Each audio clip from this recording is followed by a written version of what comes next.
Kali ini kami akan membahas tentang pertumbuhan dan perkembangan. Pertumbuhan dan perkembangan pada tumbuhan.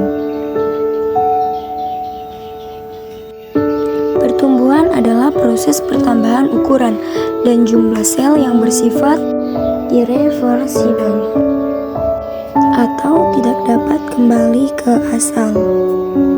Pertumbuhan dapat diukur secara kuantitatif.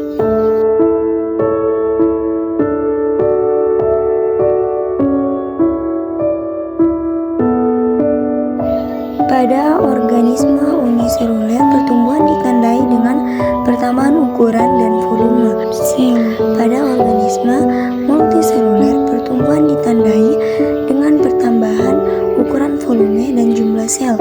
Contoh dari pertumbuhan adalah bertambahnya tinggi dari tanaman. Sedangkan yang dimaksud dengan perkembangan adalah proses perubahan yang menyertai tumbuhan menuju tingkat pematangan fungsi tubuh atau kedewasaan tingkat yang lebih sempurna. Makhluk hidup dengan menghasilkan jaringan dan organ perkembangan merupakan proses kualitatif yang tidak dapat diukur. Contoh dari perkembangan adalah yang dihasilkan bunga pada tumbuhan.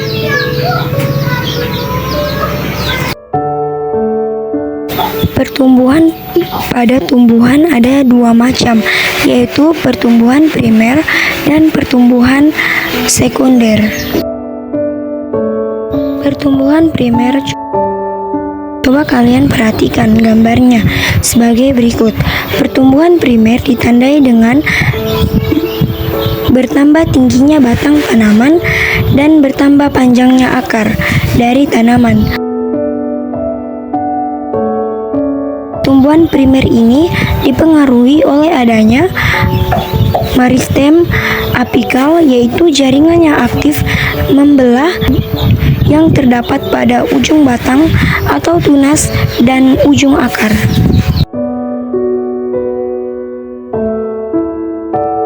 Begitu juga dengan meristem interkalar, yaitu jaringan yang aktif membelah yang terdapat pada sela-sela ruas tanaman, gramine atau rumput-rumputan.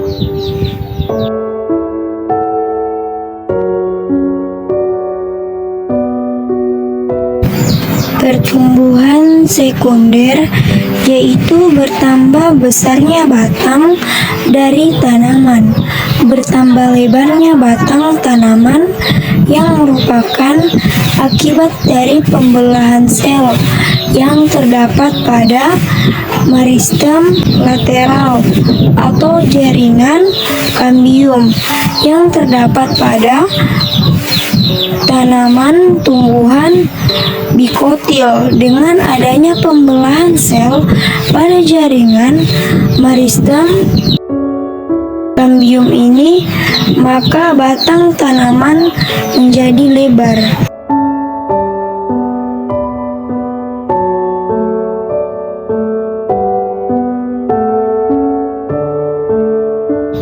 Faktor-faktor yang mempengaruhi pertumbuhan dan perkembangan ada dua macam yang mempengaruhi pertumbuhan dan perkembangan. Itu yang pertama adalah faktor internal yang terdiri dari intraseluler, yaitu faktor genetik berupa gen, dan interseluler berupa fitohormon yang mempengaruhi dari pertumbuhan dan perkembangan tanaman. Sedangkan faktor eksternal yaitu air. Air di sini merupakan bahan baku dari fotosintesis. Cahaya diperlukan dalam proses fotosintesis. Suhu dapat mempengaruhi kerja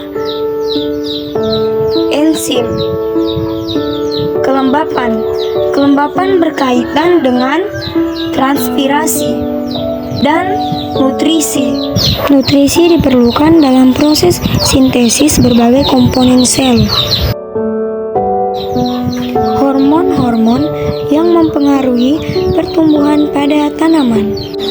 Di antaranya adalah hormon auksin. Hormon auksin berfungsi untuk pertumbuhan dan perkembangan batang, berperan dalam dominasi apikal, memelihara elastisitas dinding sel, merangsang pembelahan kambium vaskuler, merangsang pertumbuhan akar lateral dan serabut. Yang kedua adalah hormon giberalin yang berfungsi untuk perkecambahan biji, memperbesar ukuran buah, mempercepat pertumbuhan, pemanjangan dan pembelahan sel, perkembangan, memanjang dinding sel, memicu tumbuhan normal pada tanaman kerdil.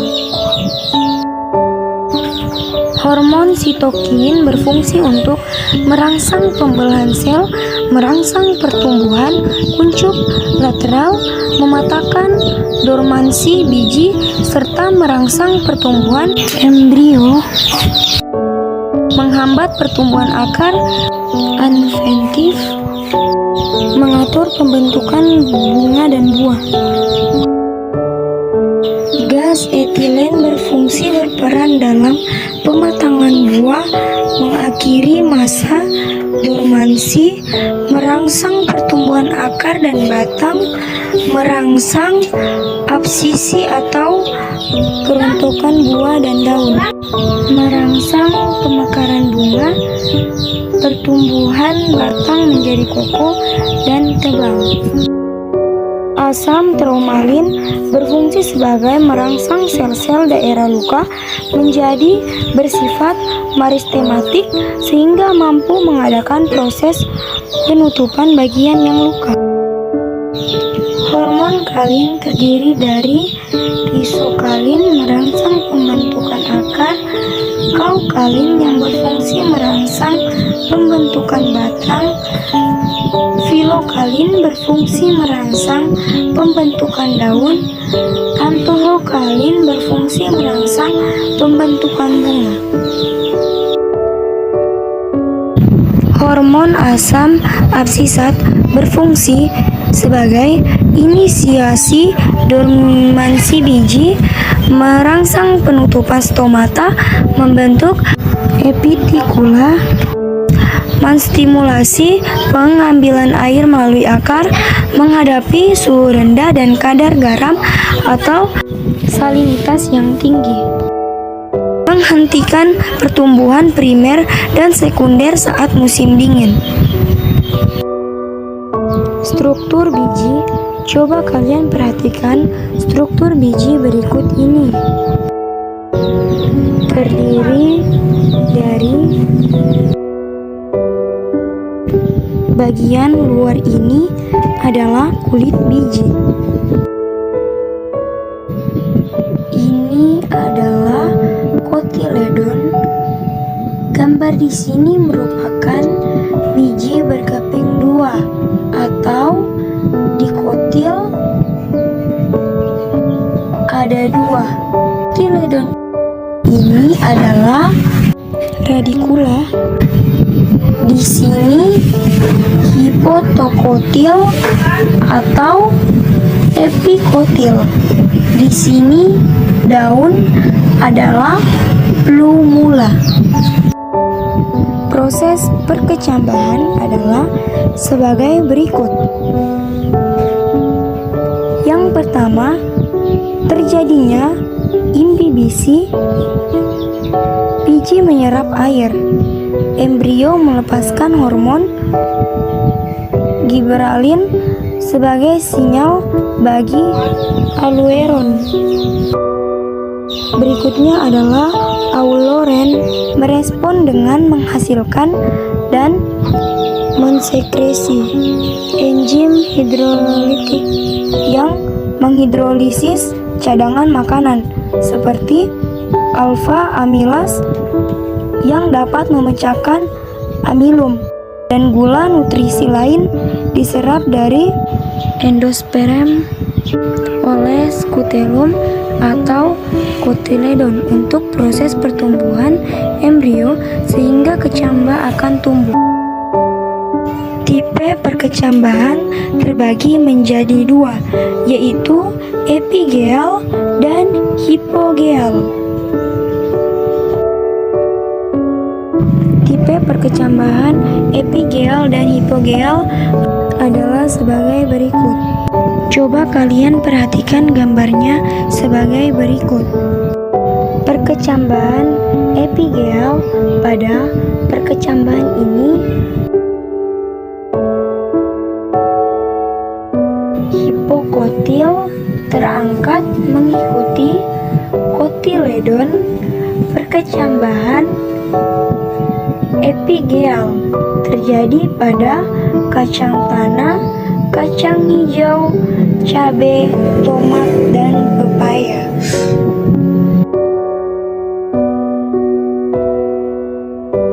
Sedangkan perkecambahan hipogeal, untuk hipokotilnya ini masih terletak di dalam tanah. Begitu juga dengan kotiledon. Berbeda dengan tipe perkecambahan epigeal, baik kotiledon maupun hipokotil akan terangkat di atas permukaan tanah. Sedangkan pada tipe hipogeal, hipokotil dan kotiledon tetap berada di dalam tanah. Epikotil saja yang terangkat sampai ke atas permukaan tanah. Untuk perkecambahan tipe hipogeal terjadi pada tanaman monokotil dan beberapa jenis dikotil seperti kacang kapri, kopi, nangka, dan mangga. Faktor-faktor yang mempengaruhi perkecambahan dan biji. Ada faktor dalam dan faktor luar. Untuk faktor dalam terdiri dari tingkat kemasakan biji, ukuran biji, dormansi, penghambatan perkecambahan. Sedangkan faktor luar terdiri dari air, suhu, medium, dan cahaya. Demikianlah teman-teman dari penjelasan kelas 12A. Kami telah menerangkan pertumbuhan dan perkembangan lewat penjelasan dari video kami. Sekian dan terima kasih. Jangan lupa subscribe, like, dan komen di YouTube guru kami yaitu Hajar Fatimah Sang Masih SPD MPD.